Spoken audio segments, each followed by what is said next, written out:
మా ఆఫీస్కి ఒక వ్యక్తి వచ్చి ఒక మాట చెప్పినాడు సార్. దాన్ని గుర్తు చేయదలుచుకున్నాను సార్. అతని పైన క్లినికల్ ట్రయల్స్ జరిగినాయి సార్. అతనికి కనీసం అవగాహన లేనటువంటి ఒక అబ్బాయికి క్లినికల్ ట్రయల్స్ జరిగితే అతని అవయవాలన్నీ దాదాపుగా పాడైపోయినటువంటి పరిస్థితి సార్. ఈ విషయం మీద మేము గత కొంతకాలంగా మేము పర్సనల్గా రీసెర్చ్ చేస్తూ ఉన్నాం సార్. చేస్తున్నటువంటి క్రమంలో మాకు కొన్ని కంపెనీల శాంపిల్స్, తర్వాత వాళ్ళ బయో రిజల్ట్స్, వీటన్నిటిని మేము పరిశీలించినటువంటి పిదపల ఇంకా కొంత సమాచారం కోసం, అంటే ప్రజా ప్రయోజనార్థం కొంత సమాచారం కోసం హెటిరో డ్రగ్స్ వాళ్ళకి ఒక లేఖ రాయడం జరిగింది సార్, త్రూ మన గవర్నమెంట్ ద్వారా. కానీ వాళ్ళు ఇప్పటి వరకు ఆ సమాచారం ఇవ్వకుండా చాలా రోజుల నుంచి, ఎప్పుడు సార్ నేను దాదాపు 4 నెలల క్రితం నుంచి ప్రయత్నం చేస్తా ఉన్నా. రైట్ టు ఇన్ఫర్మేషన్లో పెట్టినా ఇవ్వట్లేదు, ఎక్కడ పెట్టినా ఇవ్వట్లేదు సార్. ప్రధానంగా ఏంటంటే సార్, నాకు తెలిసినటువంటి విషయం ఏంటంటే, ఆ విషయం కనుక బయటకు వస్తే అమెరికానే షేక్ అయ్యే పరిస్థితి అనిపిస్తూ ఉంది సార్ నాకైతే. ఎందుకంటే గత కొన్నేళ్లుగా జరుగుతున్నటువంటి ఒక చీకటి వ్యవహారం ఇందులో దాగినట్టుగా నా దృష్టికి వచ్చింది సార్. సో తమరి ద్వారా నేను చేసేటువంటి రిక్వెస్ట్ ఏంటంటే సార్, నేను ప్రభుత్వానికి రిప్రజెంటేషన్ మన ద్వారా పంపించినాను సార్. దయచేసి ఆ సమాచారాన్ని ప్రజా ప్రయోజనార్థం మా సభ్యులకు కానీ మేము ఎవరడిగినా ఇవ్వాల్సిందిగా రిక్వెస్ట్ చేస్తూ ఒక మాట సార్. ఇంకొక చిన్న మాట ఏంటంటే సార్, చాలామంది ఈ సభ దిక్కు చూస్తూ ఉన్నారు సార్. ఎందుకంటే ఇక్కడ జరుగుతున్నటువంటి చర్చ తెలంగాణ ప్రజలకు నిజంగా ఇక్కడ మా చర్చ జరుగుతూ ఉంది, ఇక్కడ మంచి వాతావరణంలో అనేటువంటి ఒక ఆశ కలుగుతూ వాళ్ళు చాలా మంది కూడా వాళ్ళ ఇష్యూస్ షేర్ చేస్తూ ఉన్నారు సార్. అయితే సార్ ఇక్కడ నిమ్స్లో 60 to 70% ఇప్పటికి కూడా ఆంధ్ర ఎంప్లాయీస్ని వేరే రకంగా రిక్రూట్ చేసుకుంటా ఉన్నారు. లోకల్ వాళ్ళకి నష్టం జరుగుతుంది అనేటువంటి మాట ఇక్కడ నిరుద్యోగులు చెప్తున్నటువంటి మాట సార్.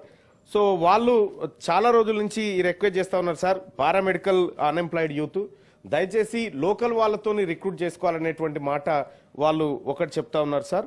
ఇక ఇంకొక విషయంలో sir, government junior college and degree కాలేజ్లో rule 10A act of 1994 and issued GO wide number GOMS number 16. Accordingly writ petition was filed so and so sir.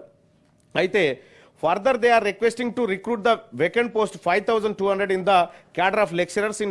అయితే మనం ప్రైవేట్ లెక్చరర్లను రెగ్యులరైజ్ చేసుకున్నాం సార్ హైకోర్టు ఆర్డర్ ద్వారా. అయితే వాళ్ళు ఏమంటున్నారంటే sir, so దాంట్లో కరెక్ట్గా జరగలేదు, మిగతా వాళ్ళకి అన్యాయం జరిగింది అనేటువంటి మాట చెప్తా ఉన్నారు సార్. గౌరవ న్యాయస్థానం దృష్టిలో ఉంది కాబట్టి అది దాని గురించి నేను సభ దృష్టికి సూచాయగా తీసుకొస్తున్నటువంటి మాట సార్. ఇంకొక చిన్న సార్, ఇన్ని ఉండవు స్పెషల్ మెన్షన్స్ అంటే ఒకటే ఉంటుంది. ఇక మళ్ళీ అవకాశం లేదు సార్. మళ్ళీ సభ వస్తుంది. ఈ సభ మంచిగా జరగాలని కోరుకుంటున్నా సార్. మీరు అందరు బాగుండాలి సార్. రెడ్డి గారు నెక్స్ట్ కల్వకుంట్ల కవిత గారు. అధ్యక్ష ధన్యవాదాలు అధ్యక్ష.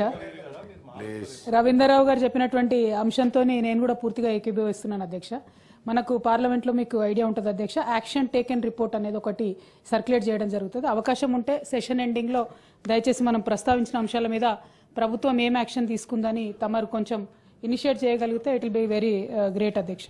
అయితే అసెంబ్లీ సమావేశాల ముందు జరిగే ప్రిపరేటరీ మీటింగ్ లో అధ్యక్ష పెండింగ్ లో ఉన్నటువంటి star questions, unstar questions, special mentions, assurances, sir వీటి ఎంత బ్యాక్లాగ్ ఉంది, ఎప్పటిలోగా మీరు దీన్ని పూర్తి చేస్తారు, నెక్స్ట్ సెషన్ లోపల ఇవన్నీ కంప్లీట్ చేయమని, జరిగే ఉంటే జరుగుతాయని, జరగలేకుంటే జరగలేవని సమాధానాలు ఇవ్వాలనేటువంటిది మన మీటింగ్లో కూడా చీఫ్ సెక్రటరీ గారికి, సెక్రటరీస్కు ఆదేశాలు ఇవ్వడం జరిగింది.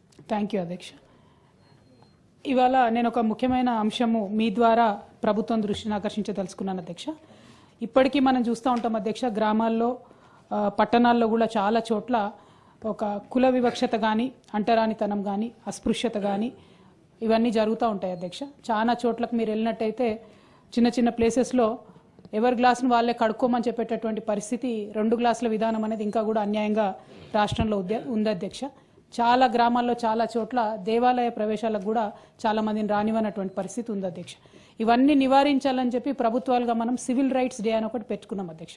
ప్రతి నెల లాస్ట్ సండే MRO గారు, తహసీల్దార్ గారు, అట్లానే సాంఘిక సంక్షేమ అధికారి గారు, పోలీస్ SI గారు వీళ్ళందరూ వెళ్ళి ప్రజల్ని కొద్దిగా చైతన్యపరచాలని సివిల్ రైట్స్ డే అని పెట్టుకున్నాం అధ్యక్ష. ఈ ప్రభుత్వం ఏర్పడ్డట్టు నుంచి ఇప్పటి వరకు ఒక్క నెల కూడా ఎక్కడ కూడా రాష్ట్రంలో సివిల్ రైట్స్ డే అనేది జరుగుతలేదు అధ్యక్ష. కొంచెం సీరియస్గా ఈ అంశాన్ని పరిగణించాలి. ఎందుకంటే ఈ లాస్ట్ 1 yearలో మనం చూసుకున్నట్టయితే రూరల్ క్రైమ్ కూడా విమెన్ మీద చాలా పెరుగుతున్నటువంటి పరిస్థితి ఉంది అధ్యక్ష. అది వివక్ష కావచ్చు, సెక్యూరిటీ లేకపోవడం కావచ్చు. ఈ సివిల్ రైట్స్ డే అనేటటువంటిది చాలా సీరియస్గా తీసుకొని అవకాశం ఉంటే ఇందులో ప్రజాప్రతినిధులకు కూడా అంటే మండల స్థాయిలో ఉండేటటువంటి వాళ్ళని కూడా ఇంక్లూడ్ చేసే విధంగా ప్రభుత్వం ఏమన్నా సరికొత్తగా మరి ఉత్తర్వులు కూడా జారీ చేసి కొంచెం చైతన్యవంతంగా ఈ కార్యక్రమాన్ని టేకప్ చేయాలని తమరి ద్వారా విజ్ఞప్తి చేస్తాను.